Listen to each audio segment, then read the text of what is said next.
वो आपके पास क्या चीज है, तो ये है मिलर इंडाइसेस, या फिर क्या बोलेंगे मिलर सूचकांक।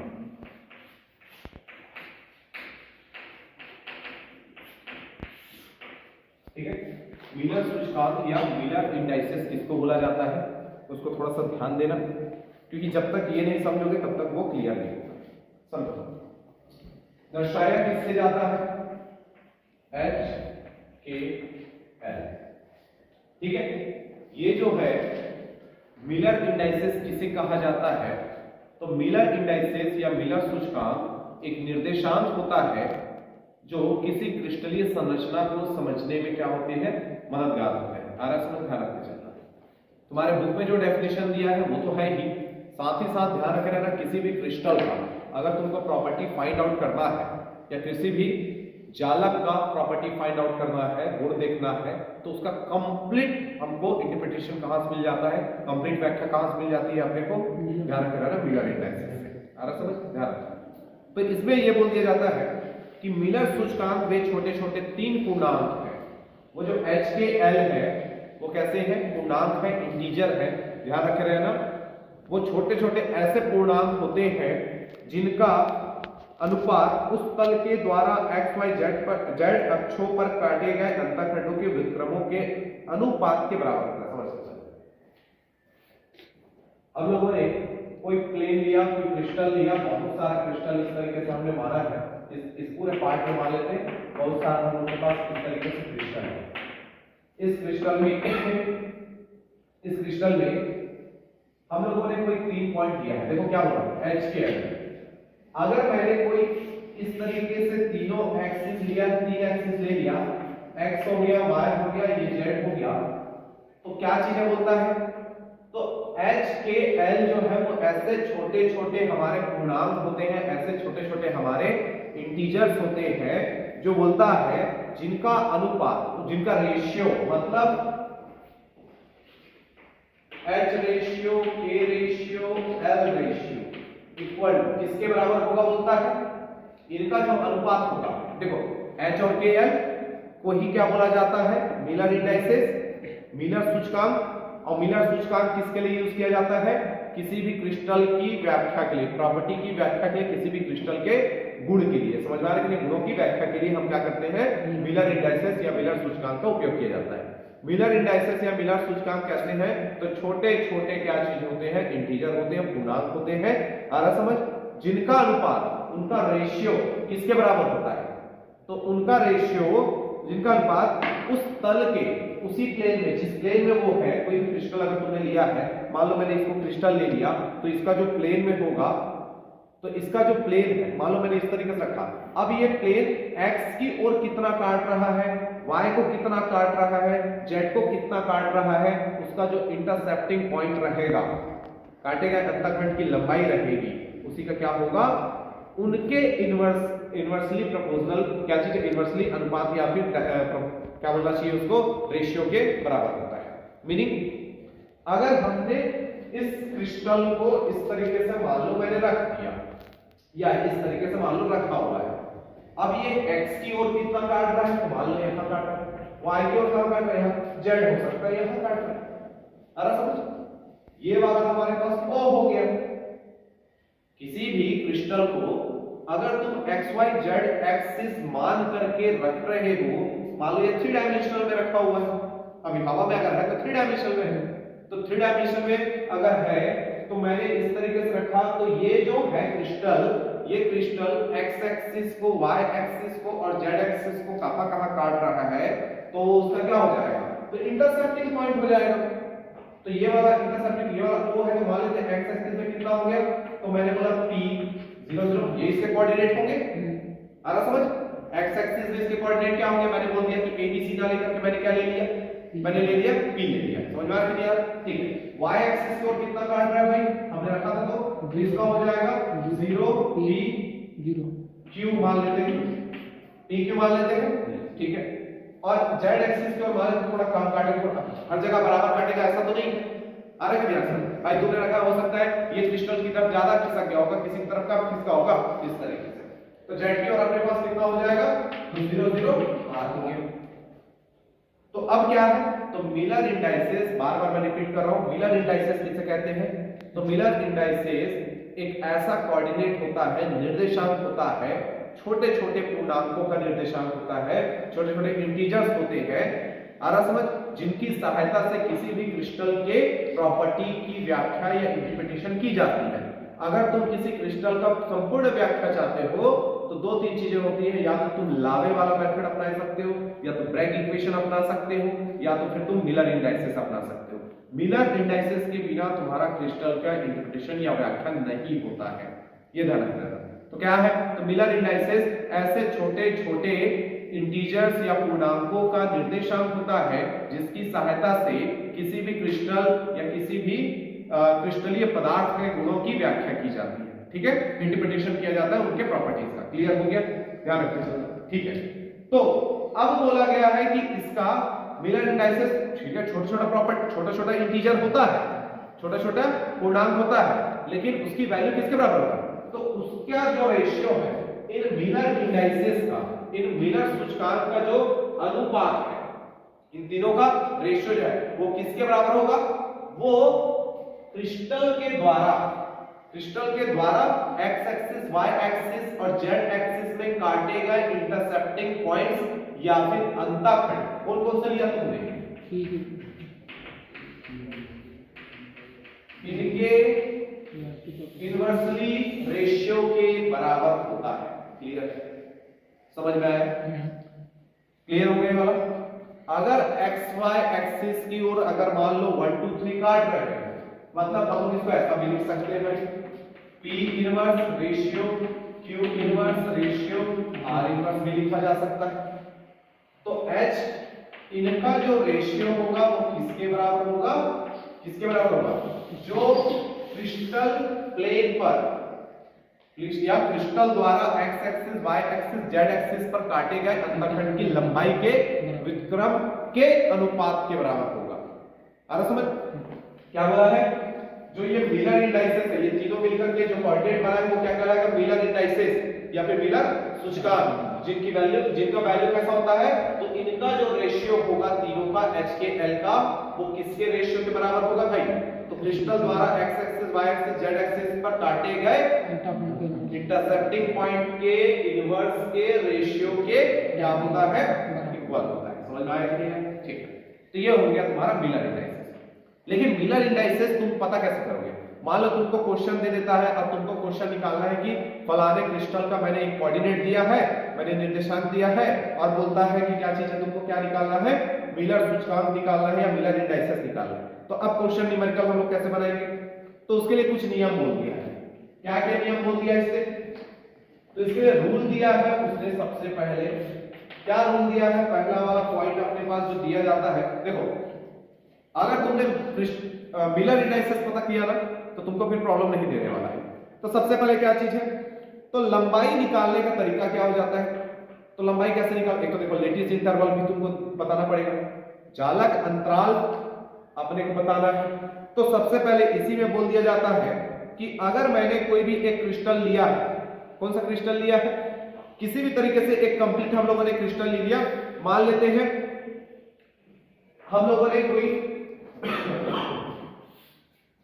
इस तरीके से कोई क्रिस्टल लिया, अब क्रिस्टल हम लोग बना ही लेते हैं, ज्यादा बेटर है, क्रिस्टल हम लोग बनाएंगे तो ज्यादा सही रहेगा, क्योंकि क्रिस्टल से ज्यादा क्लियर हो जाता है। मान लेते हैं कि मैंने कैसा लिया है,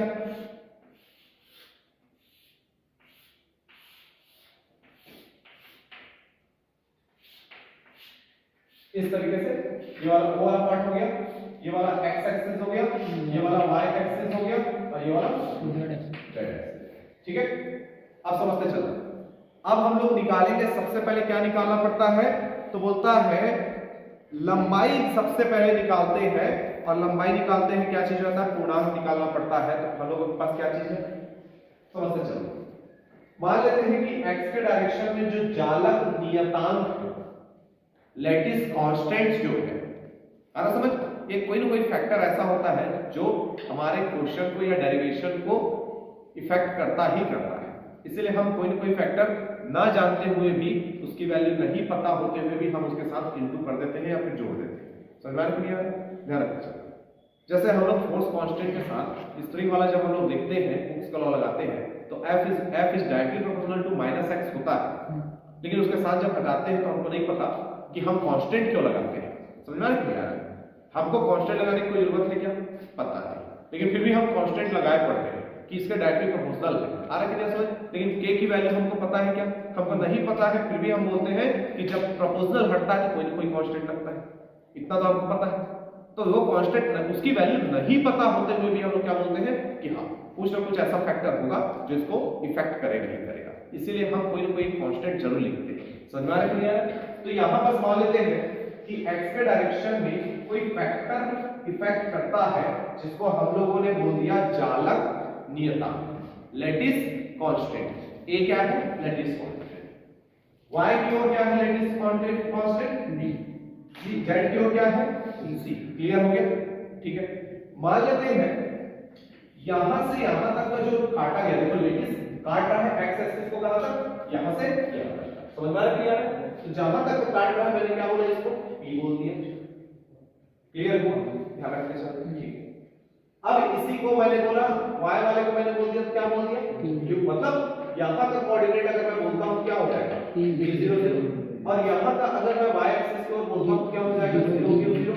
और यहां का z एक्सिस की ओर अगर मैं बोलता हूं क्या हो जाएगा? 0 0 r। अच्छा, इस तरफ हमने क्या लिया फैक्टर? c। उधर क्या लिया? इस तरीके से लिया। समझ आ रहा है?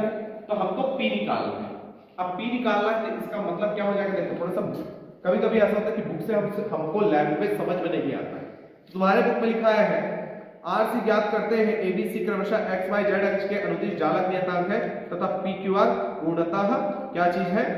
इस तरीके से दिया हुआ है। तो सीधे सीधे सी बात है, सबसे पहले तुमको क्या निकालना पड़ेगा? तो दो तीन चीजें p निकालना पड़ेगा। आ रहा समझ? तो p निकालना तो अपने पास p तो निकल जाएगा, p तो हमें पता है। आ रहा समझ? p निकल जाता है, p की वैल्यू हमारे पास किस तरीके से होती है वो हमको न्यूमेरिकल बनाएंगे तब जाकर के क्लियर होगा। तुमको करना क्या है, निकालना क्या है उसको सिर्फ मैं बता रहा हूं, क्योंकि लैटिस इंटरवल निकालने के लिए तुम्हारे पास क्वेश्चन दे देता हूं। तो कितना लैटिस इंटरवल निकलता है हमारे पास ये भी हमको देखना है। तो तुम्हारे पास कैलकुलेशन से ज्यादा बेटर और कुछ नहीं है। तो मिलर सूचकांक निकालने के लिए सबसे पहले क्या किया जाता है उसको थोड़ा सा समझते चलो। देखो PQR हमको निकालना रहता है। PQR कैसे निकालोगे उसको थोड़ा समझ जाओ। PQR जब हम लोग निकालते हैं तो ज्यादा तुमको कुछ दिक्कत नहीं करना है। तुमको कोई भी क्वेश्चन जब देगा तो सबसे पहले PQR की जो वैल्यू होगी वो देखो कैसा होगा। एक तो काटे गए लंबाई निकालना है, अंतःखंड, ये देखो अंतःखंड है ना, ये काटा है, समझ लो। तो सबसे पहले तुमको निकालना रहेगा जो भी क्वेश्चन दिए रहेगा वो क्वेश्चन किस फॉर्म में दे रहेगा? वो क्वेश्चन दिए रहेगा L, एक रहेगा L1 ही बोल सकते हो या M बोल सकते हो, L M N भी लिख सकते हैं। क्यों लिख रहा है बता रहा हूं तुमको, क्योंकि वो इजी पर्पस से देता है और इसकी वैल्यू था इस तरीके से हमारे पास दी गई है। तुम्हारा जो भी क्वेश्चन दिया रहेगा वो किसके फॉर्म में रहेगा? L1 L2 L3 और तुमको दिया रहेगा PA फिर QB और RC के फॉर्म में। क्लियर? समझ में आया? न्यूमेरिकल हम लोग एक देखिए तुमसे उसको क्लियर हो जाएगा कि न्यूमेरिकल मिलर इंडाइसेस कैसे निकाला जाता है, मिलर सूचकांक कैसे निकाला जाता है। समझ में आया कि नहीं आया? अच्छा, दोनों को मैं एक साथ लिखूंगा। ये क्लियर हुआ? समझ में आया? ठीक, मैं मिटा दे रहा हूं, मैं छोटा सा बना रहा हूं। कभी कभी ऐसा होता है कि थ्योरम, देखो मैथ्स क्या बोलता है, पहले थ्योरम समझो पढ़ो उसके बाद न्यूमेरिकल पे आओ। समझ में आ रहा है कि नहीं आ रहा है? लेकिन कुछ कुछ ऐसे क्वेश्चन हो जाते हैं मैथ्स या फिजिक्स के जिसमें पहले तुमको समझने के लिए न्यूमेरिकल बना लोगे तो थ्योरम समझ में आ जाता है। लेकिन नियम क्या है? पहले थ्योरम फिर क्वेश्चन। लेकिन हमको अगर थ्योरम समझ में नहीं आ रहा है तो पहले क्वेश्चन अगर समझ में आ गया क्वेश्चन को बना लो, उसके बाद तुम्हारा न्यूमेरिकल आ जाएगा। समझ में आ रहा है? देखो क्या करना है, मैं समझाऊंगा वो तो अलग चीज है, लेकिन अगर इससे समझ में आ जाएगा तो चीज। मान लो एक दिया हुआ है कि काटे गए अंतःखंड की लंबाई कितनी दी गई है, कितनी दी गई है? देखो ये टोटल लेंथ ना, ये टोटल लेंथ की बात कर रहा है, कितना हो गया? तो टोटल लेंथ वाला अगर निकालते तो फिर कैसा हो जाएगा? L1 L2 L3 दे दिया है, मान लेते हैं ये दे दिया 2 A और एक दे दिया 3B और एक दे दिया 4C। ऐसा ही क्वेश्चन वो देगा। अगर तुमको बोलता है कि मिलर इंडाइसेस निकालना है, मिलर सूचकांक निकालना है, और तुमको बोल दिया कि लंबाई कितनी दी गई है, L1 की वैल्यू कितनी, मतलब ऐसा देगा, तो तुमको पहचानना है कि ये किसकी वैल्यू है, ये PQR की वैल्यू नहीं है, ये किसकी वैल्यू है, L1 L2 L3। तो वैसा ही L1 L2 L3 की वैल्यू दी गई, तो L1 की वैल्यू क्या है, PA, L2 की वैल्यू क्या है, QB, L3 की वैल्यू क्या है, RC। समझ में आया? अब तुमको सबसे पहले क्या करना, पहला दिया रहेगा।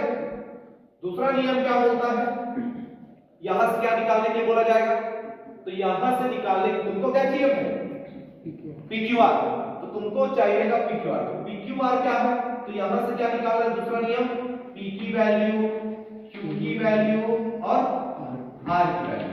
तो यहां PQR की वैल्यू क्या है, P की वैल्यू क्या है, ABC को छोड़ दो, जो बचा है वो क्या है, PQR। ABC को छोड़ेंगे तो वही क्या है सामने वाला, PQR। तो ये कितना हो जाएगा, P की वैल्यू 2, Q की वैल्यू 3, R की वैल्यू 4। क्लियर है? मिलर इंडाइसेस निकालना है इसका, ठीक है। निकालने के बाद थर्ड पॉइंट क्या है, इनका इनवर्स निकालो। इनवर्स निकालो सीधा सीधा। अब तुमको पता है क्या इनवर्स निकालना, HKL निकालो, और HKL का वैल्यू तुमको पता है क्या होता है, 1/P 1/Q रेशियो में और 1/R। आ रहा समझ? तो R निकालो, चलो लिखो। तो हम बोल रहे हैं HKL निकाल रहे हैं, तो H ratio K ratio L कितना हो जाएगा, H की वैल्यू कितनी, 1/P 1/P मतलब 2 रेशियो 1/3 रेशियो 1/4। क्लियर हुआ? अब क्या करना है, वैसे छोड़ना है नहीं, बिल्कुल नहीं। क्या करना है, एलसीएम निकालना है। आ रहा समझ? तो इन सब का एलसीएम कितना आएगा, PQR। तो PQR जो आया P से डिवाइड करेंगे तो क्या बचेगा, QR। नीचे नहीं लिखना है ना, नीचे बिल्कुल नहीं लिखना है, याद रखते चलो। रेशियो Q निकाल दिए तो PR, R निकाल दिए तो PQ। यही तुम्हारा आ गया मिलर इंडाइसेस। मतलब अब हमको क्या करना है, इसका एलसीएम क्या आएगा, 12। कितना आ जाएगा, 12। ठीक है, 2 3 4 कितना आ जाएगा, 12। ठीक है, तो 12 आएगा, तो 12 का आएगा, तो इसका कितना हो जाएगा, 6। ये कितना हो जाएगा, 4, और ये कितना हो जाएगा, 3। तो ये किसका हो गया, मिलर इंडाइसेस हो गया, HKL की वैल्यू। समझ में आया? क्या करना था, इंपॉर्टेंट है, ध्यान रख रहना मिलर इंडाइसेस, क्योंकि इसके थ्रू सभी जितने भी क्रिस्टल है उसकी प्रॉपर्टी पता चले। अच्छा, मान लो अगर ये कटता, अगर ये कटता तो काटते कि नहीं काटते, बिल्कुल काटते। मान लो 6 2 4 आ जाता, तो 2 से कटता, बिल्कुल कटता, बिल्कुल काटोगे। समझ में आ गया? तो ये तुम्हारा कंप्लीट हुआ मिलर इंडाइसेस। ठीक है।